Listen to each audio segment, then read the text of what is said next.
సమూయేలు 17వ అధ్యాయం. ఫిలిష్తీయులు తమ సైన్యములను యుద్ధమునకు సమకూర్చి యూదా దేశములోని సోకోలో కూడి ఏఫెస్దమ్మీము దగ్గర సోకోకును అజేకాకును మధ్యను దిగియుండగా సౌలును ఇశ్రాయేలీయులను కూడివచ్చి ఏలా లోయలో దిగి ఫిలిష్తీయులకెదురుగా యుద్ధ పంక్తులు తీర్చిరి.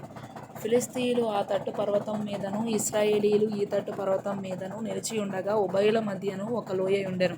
గాతువాడైన గొలియాతు అను శూరుడొకడు ఫిలిష్తీయుల దండులో నుండి బయలుదేరుచుండెను. అతడు 6 మూళ్ళ జేనెడు ఎత్తు మనిషి. అతని తల మీద రాగి శిరస్త్రాణముండెను. అతడు యుద్ధ కవచము ధరించి ఉండెను. ఆ కవచము 5,000 తులముల రాగి ఎత్తు గలది.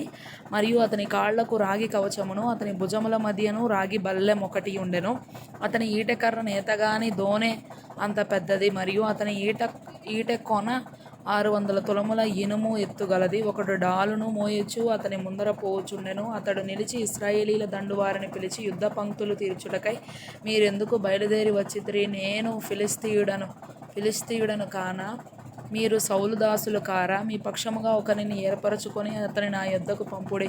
అతడు నాతో పోట్లాడి నన్ను చంపగలిగిన ఎడల మేము మీకు దాసులమగుదుము. నేను అతని జయించి చంపిన ఎడల మీరు మాకు దాసులై మాకు దాస్యము చేయుదురు. ఈ దినమున నేను ఇశ్రాయేలీల సైన్యములను తిరస్కరించుచున్నాను. ఒకరిని నియమించిన ఎడల వాడును నేనును పోట్లాడుదుమని ఆ ఫిలిష్తీయుడు చెప్పుచు వచ్చెను. సౌలును ఇశ్రాయేలీలందరూ ఆ ఫిలిష్తీయుని మాటలు వినినప్పుడు బహుభీతులైరి. దావీదు యూదా బెత్లెహేము వాడగు ఎఫ్రాతీయుడైన యెషై అనువాని కుమారుడు యెషైకి ఎనమండుగురు కుమారులుండిరి.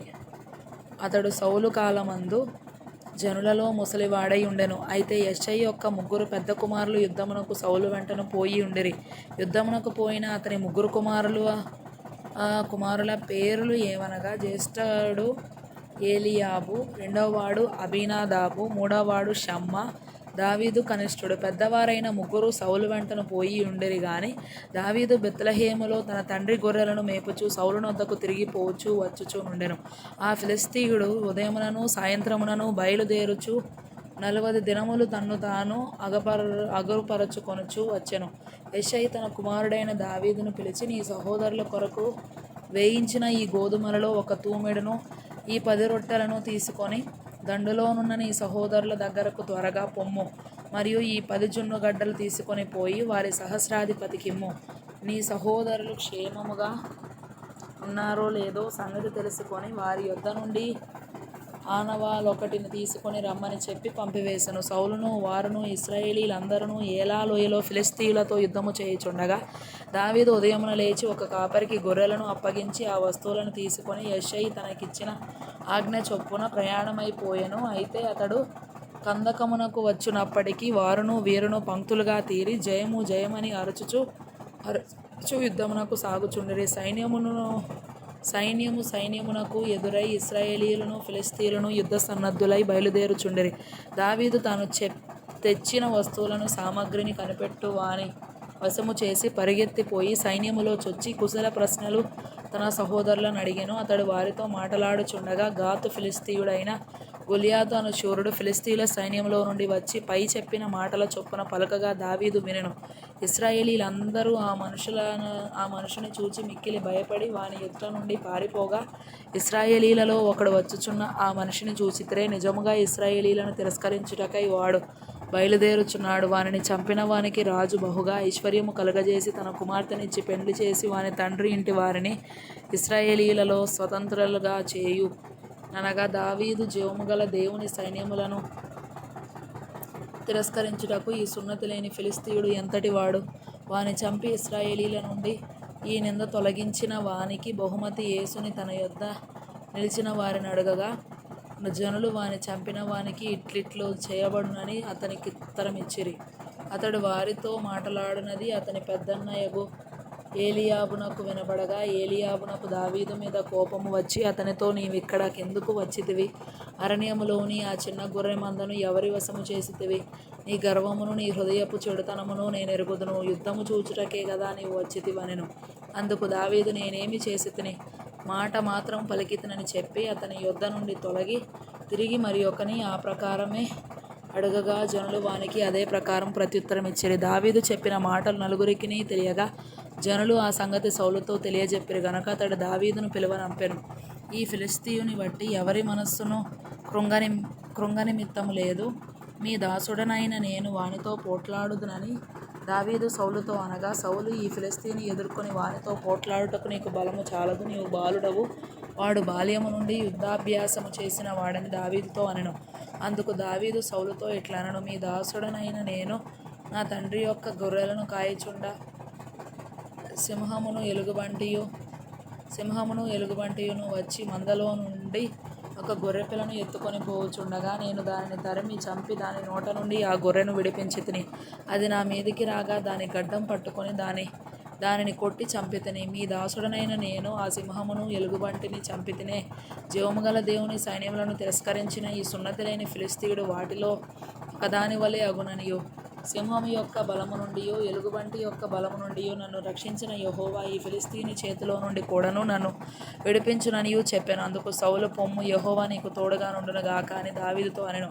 పిమ్మట సౌలు తన యుద్ధ వస్త్రములను దావీదునకు ధరింపజేసి వస్త్రాన మొగిడి అతనికి కట్టి యుద్ధ కవచము తొడిగించెను. ఈ సామాగ్రి దావీదునకు వాడుక లేదు గనుక తాను తొడిగిన వాటి పైన కత్తి కట్టుకొని వెళ్ళ కలిగినది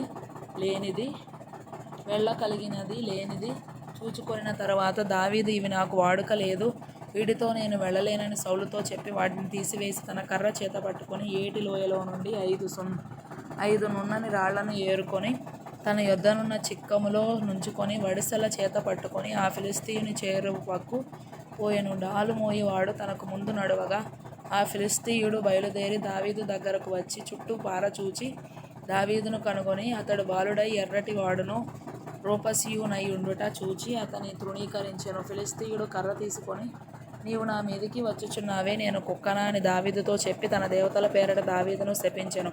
నా దగ్గరకు రమ్ము, నీ మాంసమును ఆకాశ పక్షులకును భూమృగములకును ఇచ్చివేతునని ఆ ఫిలిష్తీయుడు దావీదుతో అనగా, దావీదు, నీవు కత్తియు ఈటెయు బల్లెమును ధరించుకొని నా మీదికి వచ్చుచున్నావు. అయితే నీవు తిరస్కరించిన ఇశ్రాయేలీయుల సైన్యములకు అధిపతి యెహోవా పేరట నేను నీ మీదికి వచ్చుచున్నాను. ఈ దినమున యెహోవా నిన్ను నా చేతికి అప్పగించును. నేను నిన్ను చంపి నీ తల తెగవేతును. ఇశ్రాయేలీయులలో దేవుడున్నాడని లోక నివాసులందరూ తెలుసుకొనున్నట్లు నేను ఈ దినమున ఫిలిష్తీయుల యొక్క కళేబరములను ఆకాశ పక్షులకును భూమృగములకును విత్తును. అప్పుడు యెహోవా కత్తి చేతను ఈట చేతను రక్షించువాడు కాడని ఈ దండు వారందరూ తెలిసికొందురు. యుద్ధము యెహోవాదే, ఆయన మిమ్మును మా చేతికి అప్పగించునని చెప్పెను.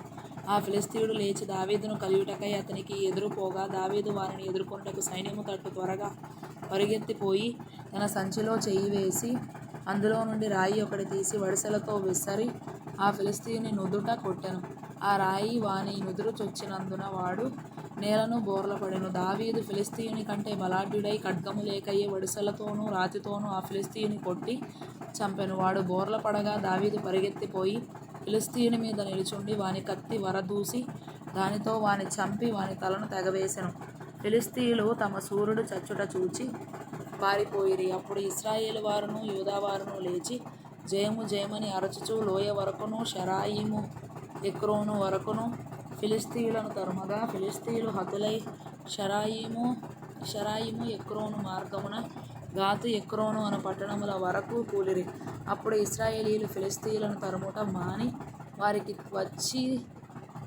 మాని తిరిగి వచ్చి వారి డేరాలను దోచుకొనిరి. అయితే దావీదు ఆ ఫిలిష్తీయుని ఆయుధములను తన డేరాలో ఉంచుకొని అతని తలను తీసుకొని యెరూషలేమునకు వచ్చెను. సౌలు దావీదు ఫిలిష్తీయునికి ఎదురుగా పోవుట చూచినప్పుడు తన సైన్యాధిపతి అయిన అబ్నేరును పిలిచి, అబ్నేరు, ఈ యవనుడు ఎవని కుమారుడని అడుగగా, అబ్నేరు, రాజా, నీ ప్రాణము తోడు నాకు తెలియదనెను. అందుకు రాజు, ఈ పడుచువాడు ఎవని కుమారుడు అడిగి తెలుసుకొమ్మని అతనికి ఆజ్ఞ ఇచ్చెను. దావీదు ఫిలిష్తీయుని చంపి తిరిగి వచ్చినప్పుడు అబ్నేరు అతని పిలుచుకొని పోయి ఫిలిష్తీయుని తల చేతనుండగా అతని సౌలు దగ్గరకు తోడుకొని వచ్చెను. సౌలు అతనిని చూసి, చిన్నవాడా, నీవెవని కుమారుడమని అడగగా, దావీదు, నేను బెత్లెహేమీయుడైన యెష్షయి అను నీ దాసుని కుమారుడనని ప్రత్యుత్తరమిచ్చెను.